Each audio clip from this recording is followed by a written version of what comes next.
Sable was the smallest dragon in the pen. She was dark-scaled, almost black, with a cracked horn that split near the tip and curled slightly to the left. The crack had been there since the day she hatched. No one knew how it happened. Some said she had struggled too hard inside the egg. Others said it was simply bad luck. Whatever the reason, it was the first thing every buyer noticed when they walked past her pen. And it was always the last thing they looked at before they moved on. The bonding market of Ardenvale was a loud and colorful place. It sat in the heart of the city, surrounded by tall stone buildings with banners hanging from every window. The market ran for 3 full seasons each year. Buyers came from across the land. Nobles in fine coats. Knights with polished armor. Wealthy merchants with attendants carrying their coin purses. They all came for the same reason. They came to bond with a dragon hatchling and begin a partnership that would last a lifetime.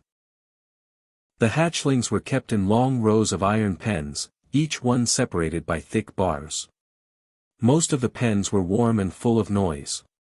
Young dragons chirped and growled and pressed their snouts through the bars whenever someone walked by. They wanted to be seen. They wanted to be chosen. Being chosen meant a home, a partner, a purpose.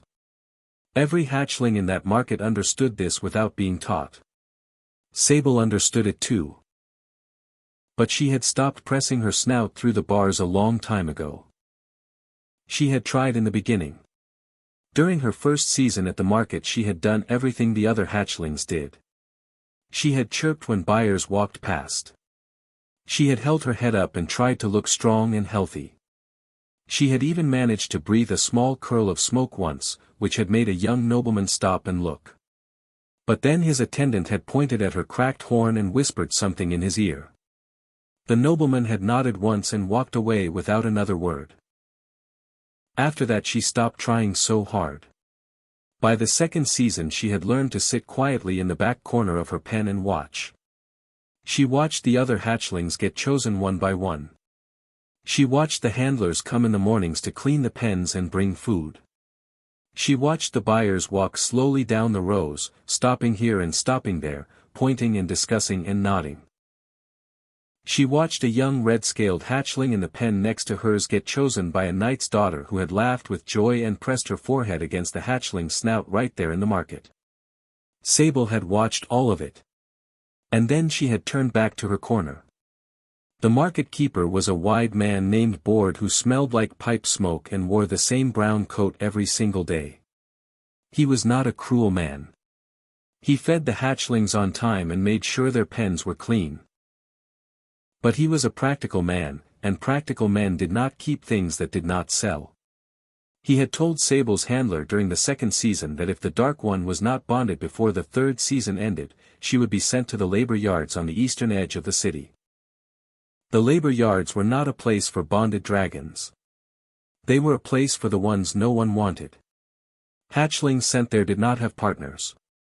They did not have warm dens or shared meals or someone who called them by name. They pulled heavy loads and moved stone blocks and worked until they were too tired to lift their heads. Most dragons who went there forgot what it felt like to be spoken to kindly. Sable did not fully understand all of this. But she understood enough. She understood that 3 seasons was a long time to wait. She understood that the other pens around her were now empty. She understood that the buyers who still came to the market in the final weeks of the third season walked past her pen without slowing down. There was one afternoon near the end of the season when 4 buyers came through together. They were all merchants, well-dressed and loud, talking over each other as they walked the rows. One of them stopped at Sable's pen and looked in. He was a tall man with a thick red beard and a gold ring on every finger. He looked at her for a long moment. Sable sat still. She did not chirp. She did not move forward. She just looked back at him with her pale yellow eyes. The man tilted his head.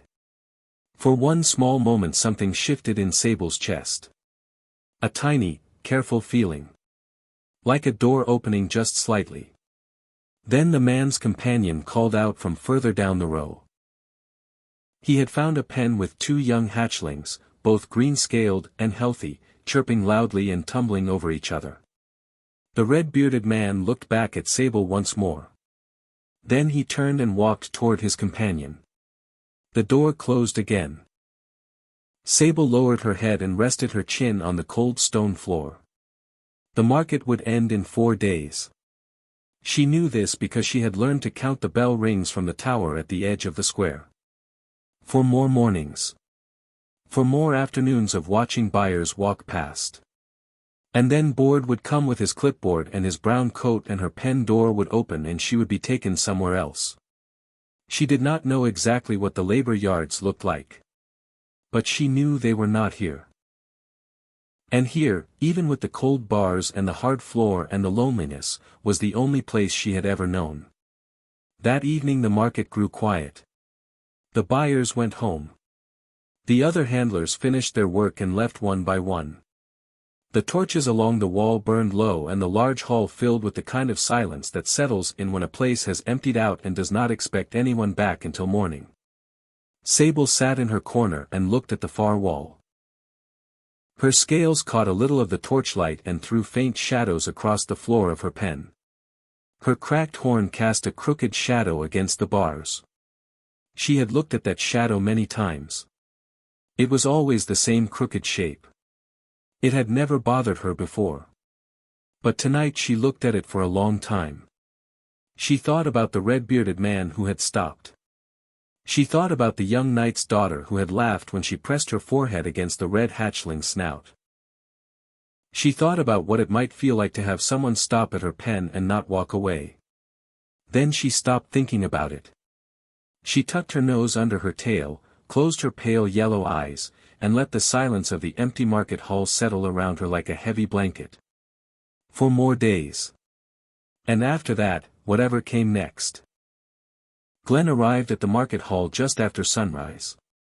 He came on foot, carrying a worn leather bag over one shoulder and a long iron wrench tucked under his arm. He wore a plain gray shirt with the sleeves rolled up and heavy work boots that had seen too many winters. His hands were rough and his knuckles were stained with old grease that never fully washed out no matter how hard he scrubbed. He was not a tall man and he was not a remarkable one. He was simply a man who knew how to fix things. Board had sent for him 2 days ago. The lift platform on the east side of the market hall had stopped working. It was an old magical lift, the kind that used a pressure stone buried beneath the floor to move the platform up and down. The stone had cracked and the whole mechanism had seized. Board needed it running again before the final days of the market season because it was the only way to move heavy supply crates from the lower storage level up to the main floor. Glen had fixed a dozen lifts like this one before. He greeted the morning handler at the front gate, signed the worksheet that Board had left for him, and made his way inside. The market hall was already starting to fill with the sounds of the day. A few early buyers drifted through the rows. Handlers moved between pens with food buckets and water. The smell of hay and warm stone and something faintly smoky hung in the air. Glen did not look at the hatchlings as he walked past the rows. He was not being unkind. He simply had a job to do and he was the kind of man who kept his eyes on the job until it was finished. He found the broken lift at the far east wall and crouched down to open the floor panel. The pressure stone was in worse shape than Board had described. It had not just cracked. It had split completely down the middle and the two halves had shifted apart, throwing the whole lifting rod out of alignment. Glen sat back on his heels and looked at it for a moment. Then he reached into his bag and started pulling out tools. He worked through the morning without stopping. He was careful and quiet about it. He did not rush. He removed the broken stone in pieces, checked the rod for damage, cleaned out the housing, and began fitting the replacement stone he had brought with him. It was detailed work and it took focus. But Glen was good at focus. It was one of the few things he had always been good at. By midday the main work was done.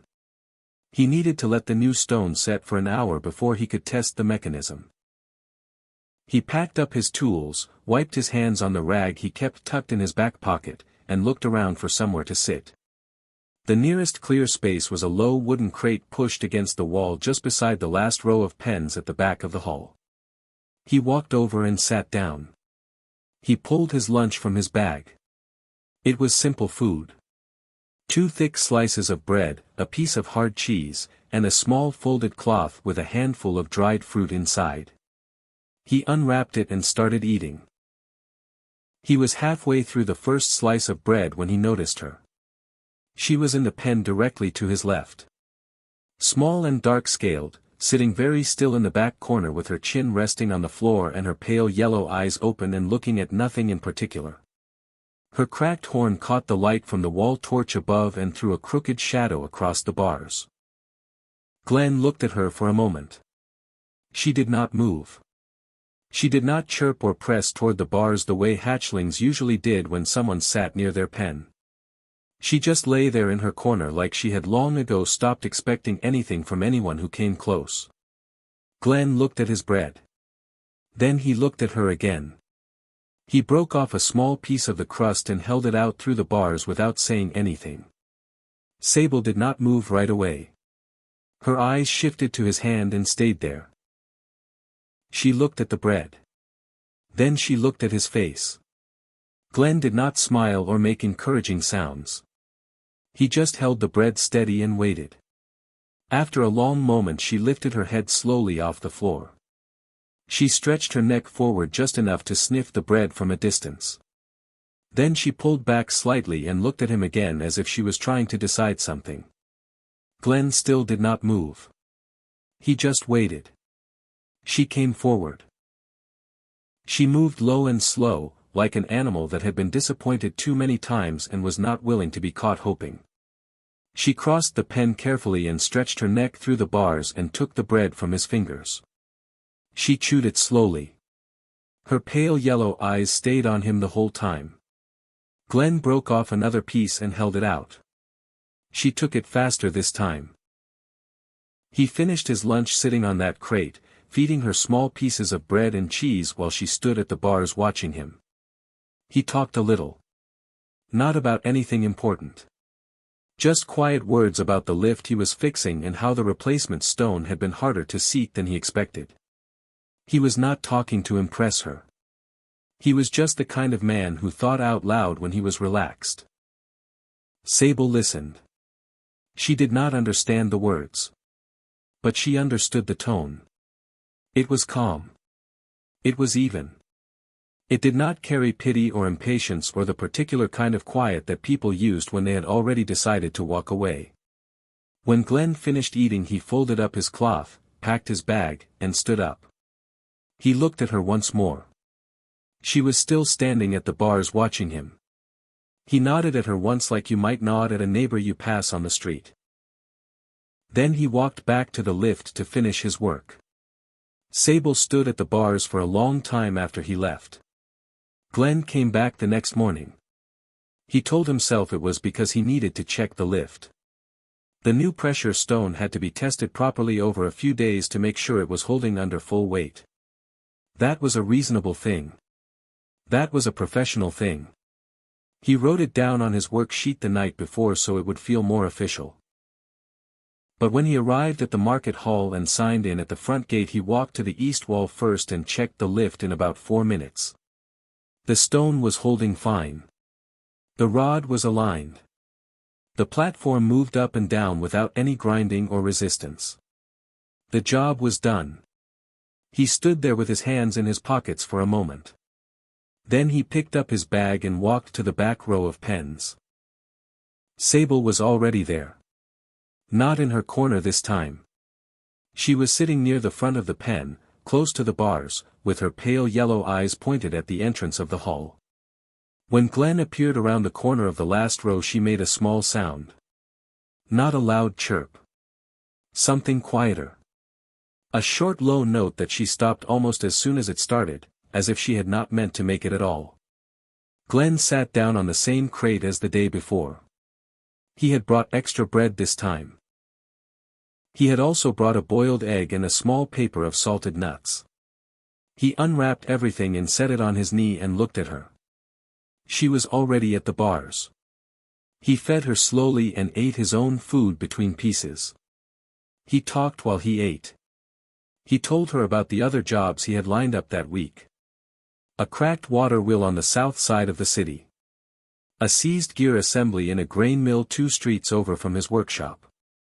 Small jobs. Ordinary work. He described the problems and how he planned to fix them, not because she could understand any of it, but because talking helped him think, and she seemed to find the sound of his voice settling in some way. Her eyes followed him when he moved. When he leaned forward, she leaned forward. When he sat back, she stayed still and watched him carefully. On the 3rd day, Glen brought his work bag with him to the pen. He had a small side job he could do right there. A set of valve springs from a client's pressure lamp needed cleaning and checking before he reinstalled them. It was quiet work that only needed a small flat surface and a steady hand. He set the pieces out on top of his bag and began working through them one by one. Sable watched him through the bars with her head tilted slightly to one side. He was sorting the springs into a line by size when one of the smaller ones slipped off the edge of the bag and rolled through the bars into her pen. He looked up. Sable looked down at it. Then she picked it up very carefully between 2 front claws and held it up toward him through the bars. Glen looked at her for a moment. Then he almost smiled. He took the spring from her claws and set it back in line. A few minutes later, he deliberately set a small flat washer near the edge and let it slide through the bars. Sable picked it up and held it out to him immediately. He took it and set it down and pushed it back through the bars toward her. She picked it up again and held it out again. He nodded at her. After that, she held things for him while he worked. She could not pass tools through the bars easily, but she held small parts steady against the bar with the tip of one claw while he worked on the piece from his side. She was careful. Much more careful than he expected. Her claws were precise in a way that surprised him. She never dropped anything and she never applied too much pressure. Glen started telling her what each part was as he handed it to her. She could not understand the words. But she learned very quickly which parts he reached for first and which ones he set aside. By the end of the 3rd morning, she was anticipating which piece he would need next and positioning it near the bars before he asked. Glen sat back and looked at her. She looked back at him and waited. He said nothing for a moment. Then he said quietly that she was smarter than half the apprentices he had ever taken on. He was not joking when he said it. It was on the 4th morning that Board found him. The market keeper came around the corner of the back row with his clipboard under his arm and stopped when he saw Glen sitting beside Sable's pen with tools spread across his bag. Board looked at the tools. He looked at Sable standing close to the bars. He looked at Glen. He pulled out his clipboard and checked something on it. Then he told Glen plainly that the dark hatchling in that pen had 3 days left in the market. The 3rd season was ending. She had not been bonded. The paperwork for the labor yards had already been started. If nothing changed by the end of the week, she would be collected on the morning of the 4th day and taken east. Glen did not say anything right away. Board waited a moment. Then he tucked his clipboard back under his arm and walked away down the row. Glen sat still for a while after that. Sable had not moved. She was still standing at the bars with a small copper fitting held carefully between her front claws, waiting for him to take it. He looked at the fitting. He looked at her. She looked back at him steadily with her pale yellow eyes, patient and quiet, the same way she had looked at him every single morning since the first day he sat down on that crate. Glen reached through the bars and took the fitting from her. He set it down on his bag very carefully. Then he stared at the wall across from him for a long time without picking up another tool. Glen did not go back to his workshop that afternoon. He sat on the crate beside Sable's pen for a long time after Board walked away. He did not pick up his tools. He did not finish checking the valve springs. He just sat there with his hands resting on his knees and stared at the floor in front of him. 3 days. He turned the number over in his head slowly. 3 days and then she would be gone. Taken east to the labor yards where dragons worked without partners and without names and without anyone sitting beside them on a crate sharing bread and talking about broken gear assemblies. He looked at her. She was still standing near the bars. She had set the copper fitting down carefully on the floor of her pen when he stopped working. Now she just stood there watching him with her pale yellow eyes. She was not pushing at the bars. She was not making noise. She was simply present in the quiet way she had been present every morning since the first day. Like she had decided that being near him was enough even if she did not fully understand what was happening around her. Glen rubbed the back of his neck. He thought about his savings. He kept them in a flat tin box under the floorboard beside his workbench. He had been adding to it slowly for almost 2 years. He was saving for a new precision lathe, the kind that would let him take on finer mechanical work and charge better rates for it. It was not a large amount of money by most standards.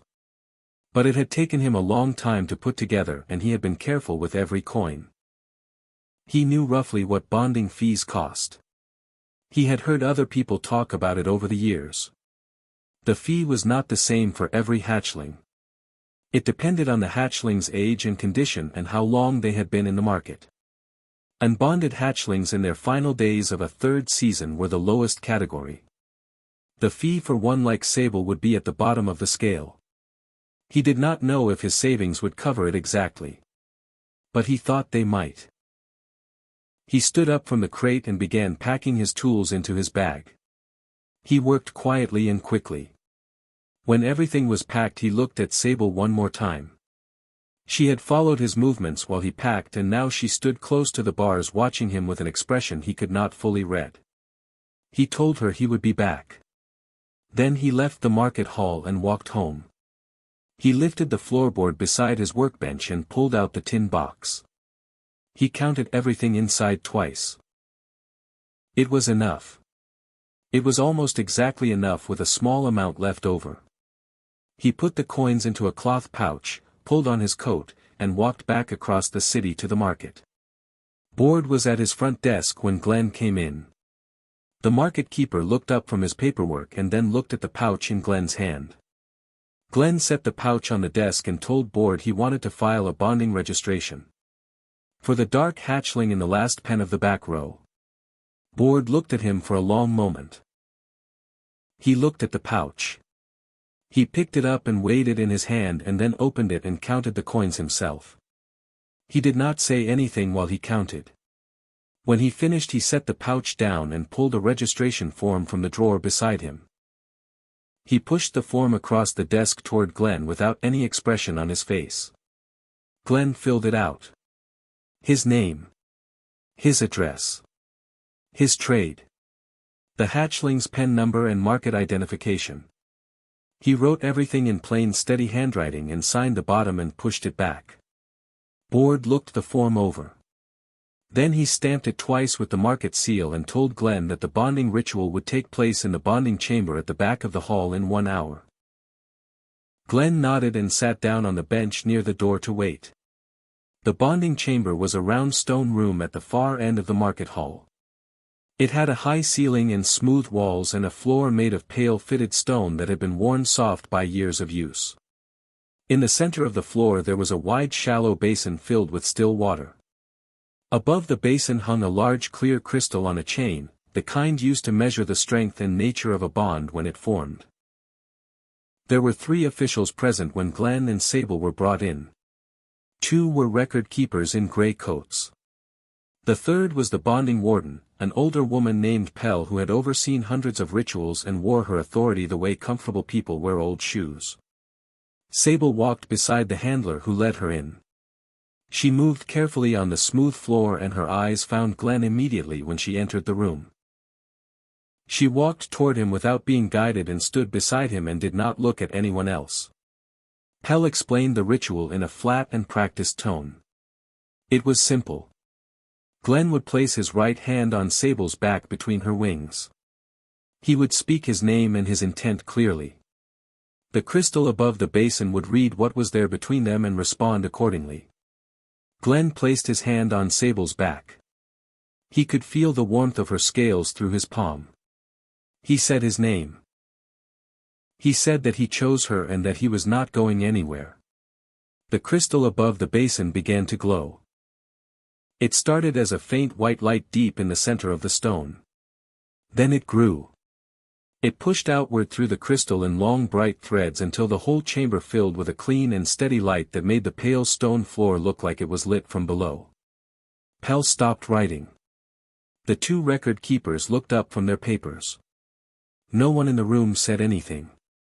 They all stood still and looked at the light filling the chamber from wall to wall and up into the high ceiling above them. A bond that bright was not common. It was not something you saw from a lower district mechanic and an unbonded third-season hatchling with a cracked horn. It was not something most of the officials in that building had seen more than once or twice in their entire careers. Sable stood completely still beneath Glen's hand. Then slowly she lifted her head. She raised it high, higher than Glen had ever seen her hold it. Her dark scales caught the light pouring from the crystal and threw it back in faint blue and silver ripples across the chamber walls. Her cracked horn caught the light too and held it, and for the first time the crack did not look like damage. It looked like something that had simply been shaped differently from everything else. Then she opened her mouth and she called. It was not a roar. It was long and low and full, a sound that came from somewhere deep in her chest and rose slowly until it filled every corner of the chamber. It was the first real sound she had made in months. Not the short quiet note from the morning Glen had returned to her pen. Something much larger than that. Something that had been waiting inside her for a very long time. Glen stood beside her with his hand still on her back and said nothing. When the sound faded, Pell cleared her throat and looked down at her form. She wrote something at the bottom of the page. Then she stamped it and told Glen quietly that the bond was registered and recognized. Glen nodded. He looked down at Sable. She had lowered her head back to a normal level, but she was standing straight and her pale yellow eyes were bright in a way they had not been before. He patted her once on the snout and told her they had work to do. She pressed her nose briefly into his palm. Then she walked beside him out of the chamber and into the rest of whatever came next. The workshop on Cinder Lane was not a large place. It had one main room with a low ceiling, a long workbench running along the back wall, shelves on every side stacked with tools and parts and small labeled boxes, and a wide front door that Glen had widened himself 3 months after Sable moved in because the original door was too narrow for her to pass through comfortably. He had not thought twice about doing it. He just measured her shoulders one morning, picked up his tools, and spent the afternoon knocking out the frame and rebuilding it larger. Sable had watched him work the whole time from the street outside. When he finished and stood back to check the frame, she walked through the new doorway slowly, testing it. She fit without turning sideways. She stopped in the middle of the main room and looked around at the shelves and the workbench and the morning light coming through the front window. Then she walked to the corner beside the bench where Glen had already laid down a thick folded mat for her, and she curled up on it and closed her eyes. Glen looked at her for a moment. Then he picked up his tools and got back to work. That was how it had started. And in the months that followed, the workshop on Cinder Lane became something neither of them had fully expected. Word travels fast in a working district. People who hire mechanics talk to other people who hire mechanics. Within the first few weeks it became known around the lower streets that Glen the lift repairman now had a dragon partner. Some people thought it was strange. Some thought it was interesting. A few came by simply to look. But most of them eventually came because of what they heard about the work. Sable had a gift that Glen had only begun to understand during those mornings at the market pen. Her claws were precise in a way that no human hand could match. She could hold a part completely still with the very tip of one claw while Glen worked on it from another angle. She could reach into narrow spaces that Glen could not get his fingers into and manipulate small components with a steadiness that made the work faster and cleaner than anything he had managed alone. She never fumbled. She never applied the wrong pressure. She seemed to understand the weight and fragility of every part she touched as if she could feel it thinking. But it was her heat sensing that changed things most. Glen discovered it by accident one afternoon when he was puzzling over a seized engine that had been brought in on a cart. He had checked everything he could see and could not find where the problem was starting. Sable had walked up beside him and looked at the engine for a moment. Then she had pressed one flat palm very lightly against the outer casing and moved it slowly across the surface. She stopped at one spot near the left side and looked at Glen and pressed her palm down again in the same place. Glen had opened the casing right there. The hidden crack in the inner sleeve was exactly where her palm had stopped. It had been leaking heat in a way that was invisible from the outside but completely clear to her. Glen had stood there looking at it for a long moment. Then he had looked at her. She had already moved back to her mat and was watching him with her pale yellow eyes as if she had simply done an ordinary thing. After that Glen started asking her to check every engine before he opened anything. She was faster than any diagnostic tool he owned and she had not been wrong once. The work came in steadily. Then it came in quickly. Then there was more of it than Glen could manage alone even with Sable's help, and he had to start telling people to bring their jobs in 2 weeks ahead. He raised his rates twice in 4 months and people still came.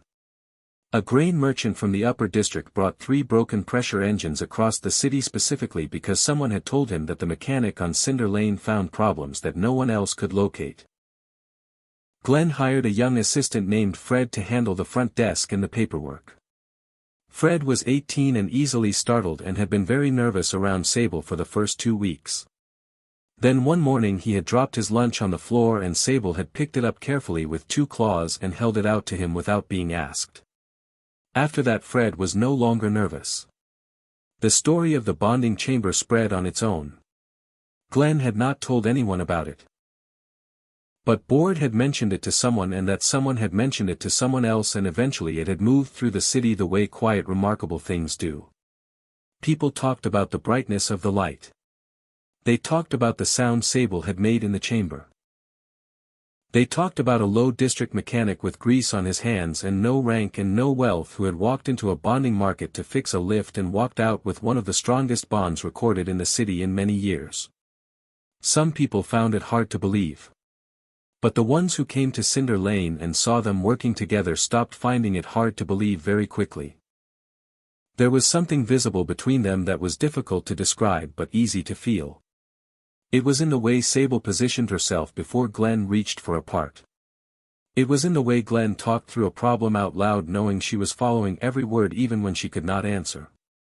It was in the way the whole workshop felt like a place where 2 people were doing exactly what they were meant to be doing.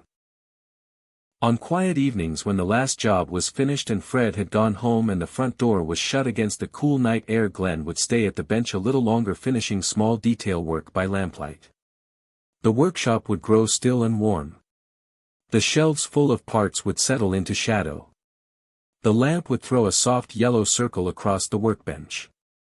And Sable would lift her head from her mat and cross the room without a sound and rest her chin on Glen's shoulder. He would not stop working. He would not make a fuss of it. He would simply lean back slightly into the warmth of her and keep his hands moving over whatever was in front of him. She would close her eyes. The cracked horn that had turned away every buyer in every season of every market she had ever known caught the lamplight in those quiet moments and held it in a way that made it look like something rare. Something that had simply needed the right light to show what it was. She had never been broken. She had only ever been waiting for someone who could see clearly enough to know the difference.